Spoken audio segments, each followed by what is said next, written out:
Most riders think buying motorcycles is about passion and nostalgia. But what if I told you that certain bikes sitting in dealerships right now for under 7 grand will be worth double that in less than a decade? Bikes that everyone's ignoring today, but will become absolute gold mines tomorrow. In this video, we've ranked 20 motorcycles from number 20 to number 1, based on attrition rates, market data, and historical patterns that have proven accurate for decades.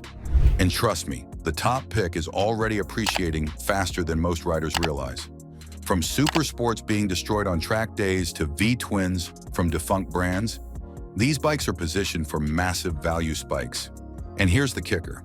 The number 1 motorcycle on this list is already commanding premium prices despite being a used bike. Stick with me to the end, because this isn't just a ranking, it's an investment strategy that could net you serious returns. Miss this, and you'll watch from the sidelines as these values explode. Number 20, Triumph Speed Triple, 955i, 1999 to 2004. Starting at number 20, the early Triumph Speed Triple 955i models were foundational in rebuilding Triumph's reputation as a serious performance manufacturer. These bikes delivered raw, unrefined power that defined the British street fighter segment in the early 2000s. They're currently affordable because many have been customized or used hard, but pristine, stock examples are vanishing fast. As nostalgia for this era intensifies, clean speed triples will command serious money. Right now, they're undervalued time capsules of a critical moment in motorcycle history. The 955i represents a specific moment when Triumph was fighting to prove it could compete with Japanese manufacturers on performance. The triple-cylinder engine delivered character that inline 4s couldn't match, with a torque curve that made the bike feel alive at any speed. Most examples have been modified with aftermarket exhausts, tail tidies, and suspension upgrades, which destroys their collector value.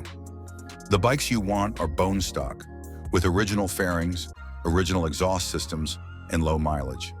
Those are disappearing rapidly as owners continue to customize or crash them. Number 19, BMW R NineT Racer, 2017 to 2020. The R NineT Racer is a fully fared, aggressive version of BMW's retro roadster that most buyers rejected because of its specialized ergonomics and polarizing styling. That rejection created massive depreciation in the used market, which is exactly what makes it interesting. This is a premium BMW with top-tier components sold at a discount because people didn't understand the design. Low sales volume means limited production numbers. When collectors look back at late 2010s design experiments, the R NineT Racer will stand out as a bold statement piece that was ahead of its time. BMW invested heavily in the R NineT platform, creating multiple variants to appeal to different segments. The Racer was the most aggressive, with clip-on handlebars, a half fairing, and rear-set foot pegs that put riders in a committed, forward-leaning position. That aggressive riding position turned off casual buyers who wanted the retro aesthetic without the discomfort. But that's exactly what creates investment opportunity.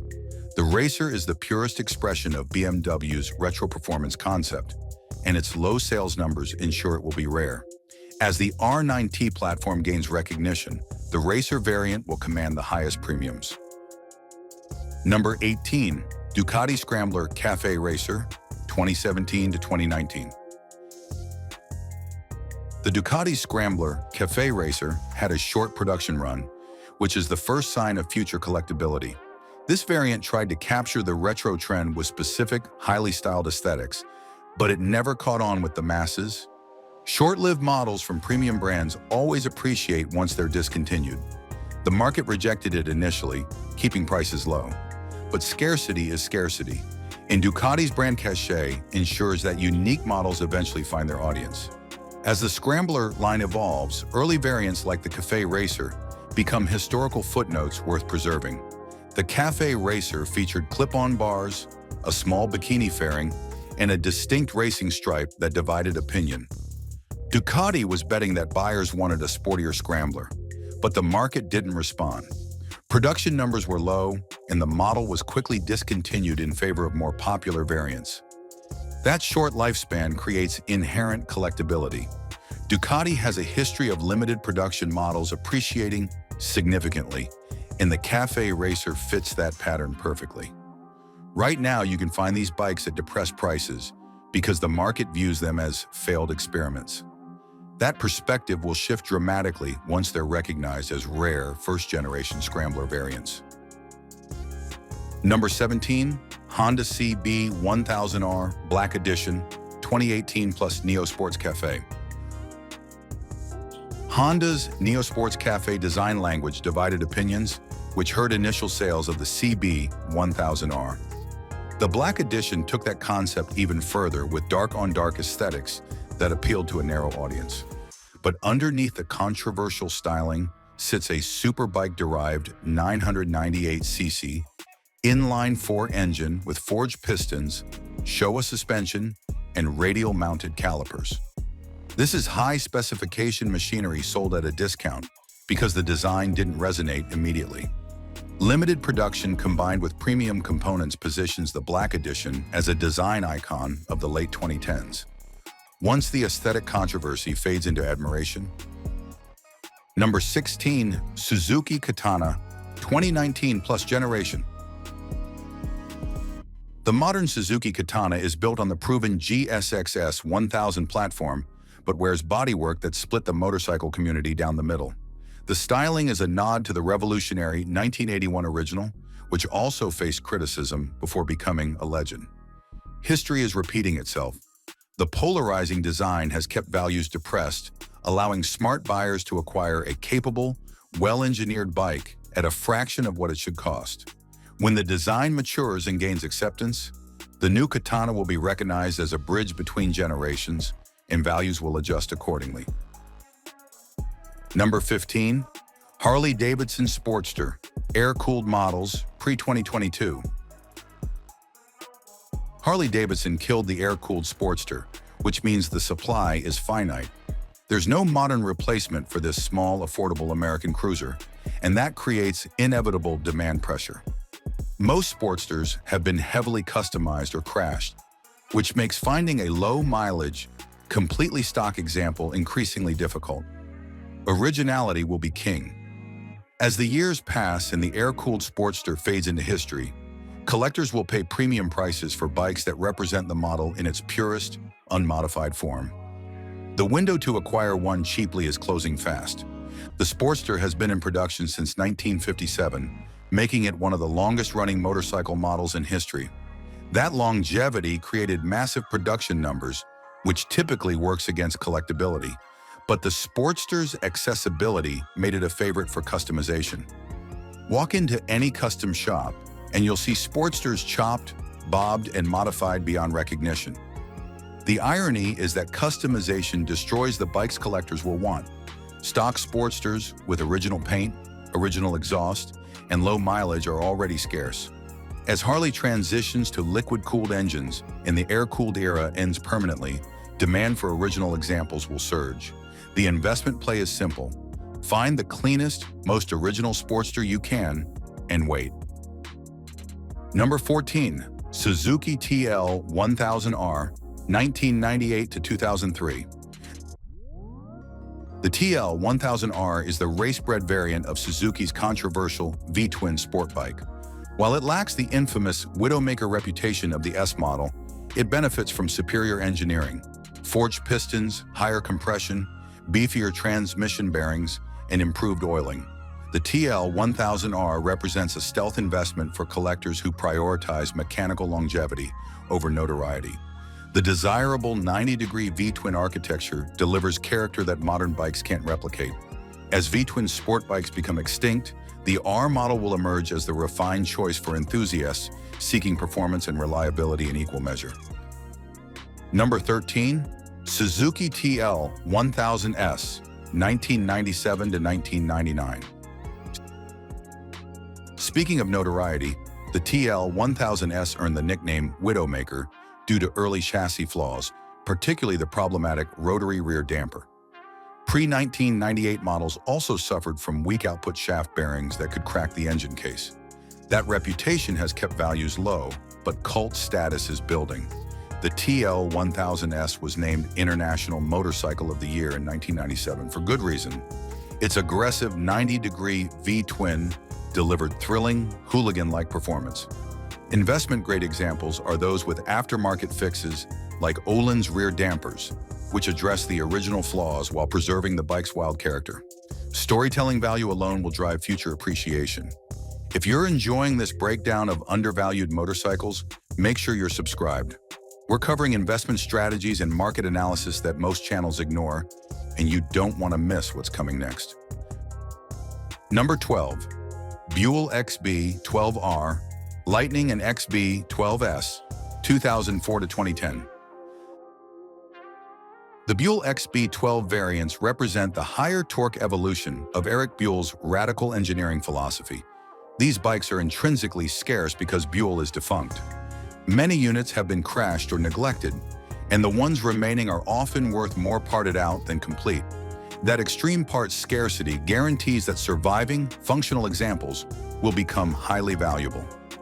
Despite a reputation for reliability issues, the XB12's unique technology and non-production status create collector interest. The air-cooled Harley-Davidson V-twin delivers exceptional torque and character that no modern bike replicates. Number 11. Buell XB9R Firebolt, 2002 to 2007. The XB9R introduced Buell's trilogy of tech: fuel in the frame, oil in the swing arm, and the specialized zero-torsional load rim-mounted brake. This mass centralization philosophy created handling that was ahead of its time. The XB9R is high-tech and dripping with innovation, wrapped in unconventional styling that defined Eric Buell's vision. As a defunct brand with limited production, Buells are rare by default. Current prices are suppressed by maintenance fears and part scarcity, but that's exactly what creates the investment opportunity. Collectors pay premiums for engineering creativity, and the XB9R embodies that philosophy completely. Number 10. Honda VF-R1200F, 2010 to 2016. The VF-R1200F was a commercial flop, which is exactly why it's on this list. This was Honda's flagship road-going V4, packed with advanced technology and complexity that the market rejected. Motorcycles that represent the pinnacle of a manufacturer's engineering effort, but fail commercially, often become desirable curiosities. The version with the optional dual-clutch transmission is particularly appealing as a technological landmark. Low-mileage examples can be acquired cheaply today, positioning buyers to profit when the VF-R1200F is eventually recognized as the ambitious, over-engineered masterpiece it actually is. Number 9. Honda VF-750F Interceptor, 1983 to 1985. This is where the V4 sport bike concept began for Honda. The original Interceptor, named after 1950s police car engines for street credibility, was intended to revolutionize motorcycle design. Early VF models had reliability issues that Honda quickly resolved with the VF-R series, but surviving first-generation bikes are foundational pieces of racing history. Nostalgia for the early 80s AMA superbike era, when Honda bet everything on the V4 concept, will drive values upward. Original Interceptors are increasingly rare, and their historical significance ensures collector demand will intensify. Number 8. Honda VFR 800 VTEC RC46, 2002 to 2005. The sixth-generation VFR 800 is the most appreciated generation because of the polarizing VTEC variable valve timing system. The sudden power delivery transition frustrated many riders, which has kept current prices low. But that market distaste creates the highest potential margin for appreciation. The VFR 800 VTEC represents advanced technology and maintains the overall V4 heritage that Honda built its reputation on. The single-sided swing arm adds visual appeal. As collectors recognize the VTEC system as an ambitious experiment rather than a fatal flaw, values will rebound. This is a bet on historical perspective. Number 7. Honda VFR 800 Interceptor RC46, 1998 to 2001. The fifth-generation VFR-800 marked the crucial transition to fuel injection, using technology developed for the RC45 race bike. Critically, it retained the beloved gear-driven camshaft architecture that defines the VFR sound and reliability. This combination of modern fuel delivery with mechanical robustness makes the 1998 to 2001 model years particularly sought after. It's the final iteration of the pure gear-driven VFR before VTEC complicated the formula. Clean examples are disappearing as riders wear them out or environmental corrosion takes its toll. The window to acquire one in excellent condition is narrowing. Number 6. Honda VFR-750F, RC36-2, 1994 to 1997. The fourth-generation VFR-750F won Cycle World's 10 Best Award every year of its existence. That's not marketing hype. This model delivered refined handling, superb chassis balance, and the legendary, virtually indestructible gear-driven CAM V4 engine. Although production numbers were high, environmental corrosion and riders simply wearing them out are rapidly reducing the supply of perfect examples. The VFR-750F represents peak analog sport touring before complexity and electronics took over. Collectors seeking the purest expression of Honda's V4 philosophy will pay premiums for pristine RC 36-20 models. Number 5. Suzuki GSX-R750 K4 and K5, 2004 to 2005. The 750cc sport bike segment has been abandoned by manufacturers, which creates inherent rarity. The GSX-R750 delivered near-liter bike performance, around 148 horsepower, in a lighter, more manageable chassis. Because it existed outside the primary 600cc and 1000cc battles, the GSX-R750 has been undervalued for years. But scarcity is beginning to drive prices upward. The K4 and K5 generations suffer from the same high attrition rate as the 600s, but the unique engine displacement ensures a dedicated collector base. Finding a clean, unmolested GSX-R750 from this era is already difficult and will only get harder. The 750cc class was always the sweet spot for riders who wanted more power than a 600, but less weight than a liter bike.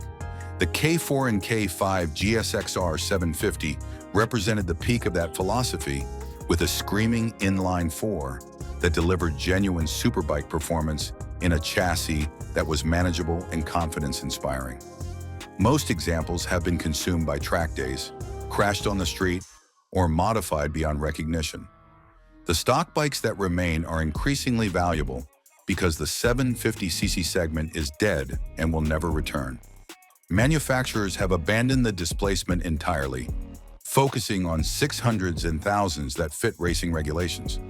That makes the GSX-R750 an orphan, but orphans become collectible when they represent the last of their kind.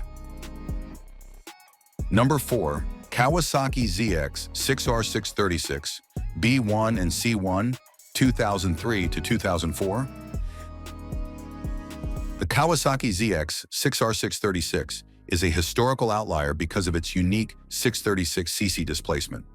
Kawasaki introduced this non-standard engine size to gain an advantage in specific racing series, and it provided a tangible performance edge over conventional 600cc rivals. The 636cc configuration had a relatively short lifespan within certain model years, making it rare by design. Clean examples of these competitive machines are inherently scarce and highly coveted by enthusiasts who remember the horsepower wars of the early 2000s. The 636 occupies a specific niche that will only become more valuable as the 600cc segment fades into history. Kawasaki's decision to build a 636cc engine was controversial and brilliant. Racing regulations allowed bikes up to 600cc, but production rules required manufacturers to sell homologation models. Kawasaki exploited a loophole by building a slightly larger displacement engine for the street while racing the 600cc version. The extra 36cc provided noticeable additional torque and power, giving the ZX-6R a performance advantage over true 600s. That engineering trick lasted only a few model years before regulations changed, making the B1 and C1636 models historically significant. They represent a specific moment when Kawasaki was willing to bend rules for competitive advantage, and that story adds value to surviving examples. Number 3.